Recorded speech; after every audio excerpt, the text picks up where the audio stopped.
Baharampur judge court যাচ্ছিলাম, ভাবলাম একটা খুব ট্রেন্ডিং জিনিস যেটা খুব চলছে বহরমপুরে, সেটা হচ্ছে এই রয়্যাল বিষ্ণু হোটেল।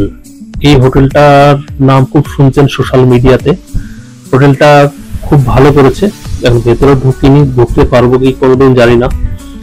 এই রাস্তা দিয়ে কলেজ, মানে এই রাস্তা দিয়ে কোর্টে যাই, এটা হচ্ছে কলেজ। এই পাশে দেখছেন এটা বহরমপুর গার্লস কলেজ। এই রাস্তা দিয়ে সোজা ঘোড়াবাজার হচ্ছে জজ কোর্ট, অবশ্যই সবাই জানেন।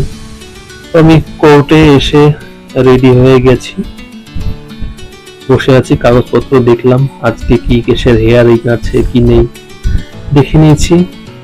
সকাল সকাল, একটু সকালেই আমি যাই, তো এখনো অন্য অন্য লোকজন এখনো আসেনি, সবাই আসবে।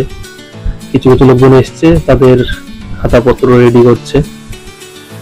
কাজকর্ম করে হাফ টাইমে আমরা রেস্ট রুমে বসে আছি। অনেক সিনিয়ররা আছে, জুনিয়ররা আছে এবং কলিগরা সবাই আছে।